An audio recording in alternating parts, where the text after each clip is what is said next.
Hello दोस्तों, this is your channel Radiology in the Nutshell, in which we learn about interesting things of radiology. Myself Nabinita and today's topic is PET. So let's begin with this. सबसे पहले हम PET समझते हैं. PET stands for Positron Emission Tomography. Positron एक anti particle होता है electron का और ये एमिट होता है जब बीटा पॉजिटिव डिके होता है. बीटा डिके में बीटा पॉजिटिव डिके होता है तब. टोमोग्राफी मीन्स जो स्लाइसेस में इमेज दिखाता है वो.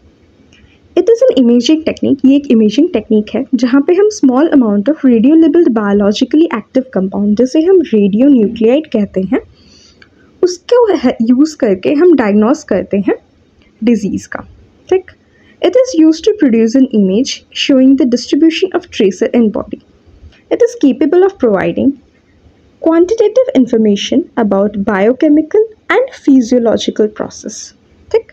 It works on the principle of annihilation. ये annihilation के principle पे work करता है. इसे हम आगे समझेंगे. Next है discovery या फिर history. In 1961 जेम्स रॉबर्टसन और उसके एसोसिएट्स ने ब्रुकहेवन नेशनल लेबोरेटरी में एक सिंगल प्लेन पेट स्कैन को बिल्ड किया था जिसको उन्होंने निकनेम दिया था head श्रिंकर. One of the most responsible for the acceptance of positron imaging was the development of radiopharmaceuticals. हम ट्रेसर इंजेक्ट करेंगे पेशेंट की बॉडी में जो पॉजिट्रॉन एमिट कर रहा है. देन पेशेंट को हम काउच के ऊपर लेटाएंगे और जो रेडियो न्यूक्लियाइड पेशेंट की बॉडी में है ट्रेसर के अंदर वो डिके करना स्टार्ट करेगा. इसके वजह से क्या होगा, जो पॉजिट्रॉन्स बनेंगे वो ट्रैवल करने लगेंगे अबाउट 1 mm बॉडी के अंदर. देन जो फ्री बॉडी के अंदर फ्री इलेक्ट्रॉन्स है उसके साथ वो कोलाइड करेगा. इसी प्रोसेस को हम एनिहिलेशन कहते हैं. Each annihilation results into 2 gamma rays having energy of 511 keV and travelling to opposite direction.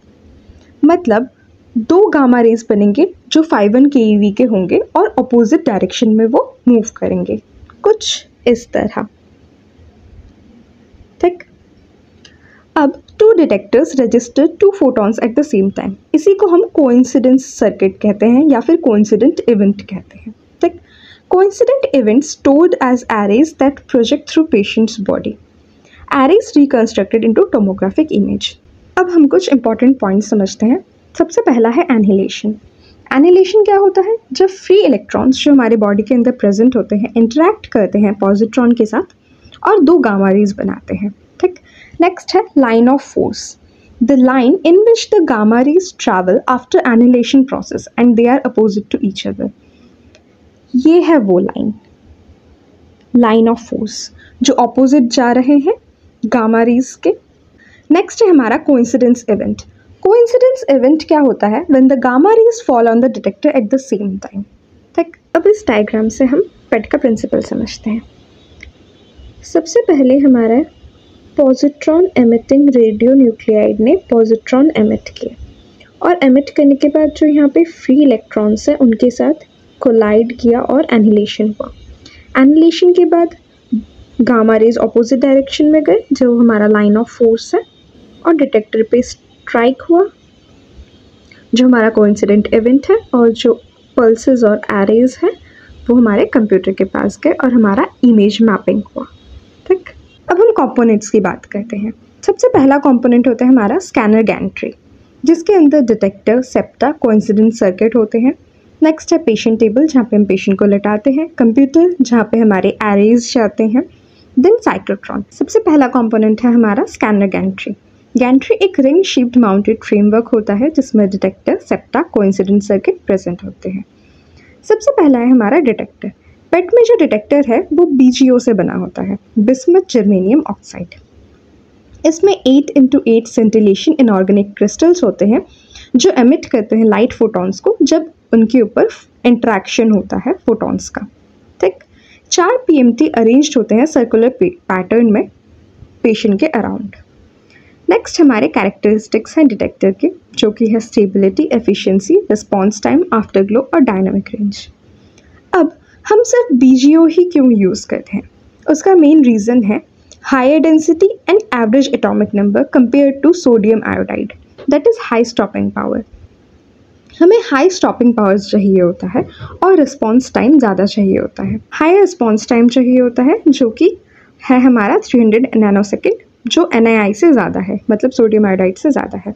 और भी हम कुछ क्रिस्टल्स यूज़ कर सकते हैं जैसे BF2, LSO, GSO, YLSO, और ये जो साइड में लिखे हुए हैं ये है इनके रिस्पॉन्स टाइम। ठीक, नेक्स्ट है हमारा सेप्टा, लेड और tungsten circular circuit shield mounted between the detector ring.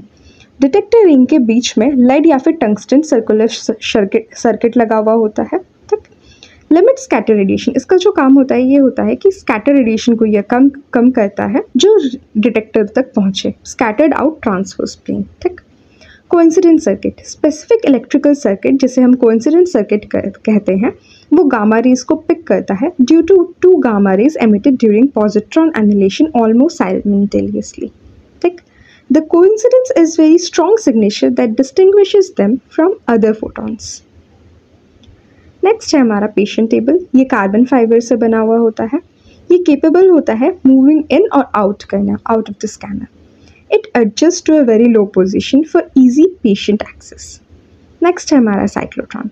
Cyclotron एक ऐसा मशीन होता है जो प्रोड्यूस करता है हमारा radio isotope which are used to synthesise two radio pharmaceuticals. अब हम क्या क्या रेडियो आइसोटोप पेट में यूज़ करते हैं? जनरली कार्बन 11, नाइट्रोजन 13, ऑक्सीजन 15 और फ्लोरीन 18। जो सबसे कॉमन हम यूज़ करते हैं वो है 18 FTG। ठीक, और इसका जो हाफ लाइफ होता है वो है 110 मिनट्स। नेक्स्ट है हमारा computer. It analyses the gamma rays and uses the information to create an image map of the object being scanned, organs या फिर टिश्यू का। ठीक, ये है हमारा इमेज एक्विजिशन। अब सबसे पहले क्या हुआ, हमने पेशेंट के बॉडी में ट्रेसर इंजेक्ट किया, एनिहिलेशन प्रोसेस हुआ, 2 गामा रेज बने और ऑपोजिटली गए। ऑपोजिट कोइंसिडेंस डिटेक्शन हुआ, देन कंप्यूटर के पास पहुंचा, कंप्यूटर के पास जाके प्रोसेसिंग हुआ, प्रोसेसिंग होने के बाद वो आया एमिशन डाटा फ्रेम पे, then timed arterial input data और काइनेटिक मॉडल से हमारा फिजियोलॉजिकल मैप बन गया। नेक्स्ट है हमारा इमेज रिकंस्ट्रक्शन। पेट में इमेज रिकंस्ट्रक्शन 2 तरीके से हो सकता है, या तो इटरेटिव रिकंस्ट्रक्शन होगा या फिर सिंपल बैक प्रोजेक्शन होगा। सबसे पहले हम इटरेटिव्स को समझते हैं। ये एक एजम्पशन से स्टार्ट होता है, ठीक, और मेजर्ड वैल्यू को अजम्प्शन वैल्यू के साथ हम कंपेयर करते हैं और इन दोनों को करेक्ट करते रहते हैं। लाइक जो हमारा अजम्प्टेड वैल्यू होगा उसको हम करेक्ट करेंगे और जो मेजर्ड वैल्यू है उन दोनों को अग्रीमेंट में लेके आएंगे, और इसी प्रोसेस को हम रिपीटेटिवली कंटिन्यू करते रहेंगे जब तक जो मेजर्ड वैल्यू है और अज्यूम्ड वैल्यू है या तो सेम आ जाए या फिर एक्सेप्टेबल लिमिट्स के अंदर आ जाए। अब हम सिंपल बैक प्रोजेक्शन को समझते हैं। ये एक मान लीजिए आपका ऑब्जेक्ट है और 4 प्रोजेक्टेड रेज है जिसे हमने नाम दिया P1, P2, P3 और P4। ठीक, ये जब आए देन ऑब्जेक्ट से पास किया और बैक प्रोजेक्ट किया जिसे हमने नाम दिया BP1, BP2, BP3 और BP4। जो ये बैक प्रोजेक्टेड रेज है ये सब सम हुए और हमारा इमेज बन गया। बट इसमें एक ही डिसएडवांटेज है कि यहाँ पे ब्लरिंग आती है। ठीक, इसलिए हम ज़्यादातर इटरेटिव रिकंस्ट्रक्शन ही यूज़ करते हैं। नेक्स्ट है हमारा attenuation correction. The images produced by pet do not only show the distribution of radioactive material in the body, but also they contain the effect of gamma ray attenuation caused by the surrounding tissue and bone. जो gamma rays हैं वो originate होता है deeper region से जो ज़्यादा attenuate होते हैं। The magnitude of attenuation depends on the attenuation coefficient of the tissue and the thickness of the tissue. Since the tissue is non-homogeneous, जो हमारे body के tissue हैं वो non-homogeneous होते हैं, this coefficient varies in different location. Therefore, assuming a constant attenuation coefficient makes the attenuation correction of the image inaccurate. इसलिए PET scanning में हम क्या करते हैं? Correcting the emission image for the attenuation effects can be done in an exact manner between 2 back-to-back gamma rays involved. Therefore, by measuring the total attenuation along the line that these gamma rays travel, जो कि हमारा line of response होता है, the attenuation effect can be corrected from the emission image. Next है हमारा 2-dimensional imaging. In addition to tomographic image, PET scanner also efficiently perform 2-dimensional imaging. ये scan mode several purposes के लिए हम use करते हैं। सबसे पहले हम स्काउट इमेज लेते हैं पेशेंट का। जहाँ पे भी हमें एग्जामिन करना है उस रीजन को हम सेलेक्ट करते हैं टोमोग्राफिक मोड से। उसके बाद हम स्टैंडर्ड होल बॉडी इमेज लेते हैं। ठीक, if a patient is simply placed on the bed and moved through tomography, 2D images are simultaneously collected at different angular views through a full 180-degree angle around the patient.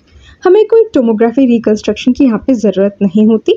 These 2D images can be presented individually in a stepwise sequence or in a sign format. The 2D imaging mode provides a way for the biological PET tracer to be used to identify lesions throughout the whole body. ये mainly हम use करते हैं lesions को identify करने के लिए। Once the lesions is identified, analytical tomographic ECs can be performed to characterize the lesion in more detail. Thank you.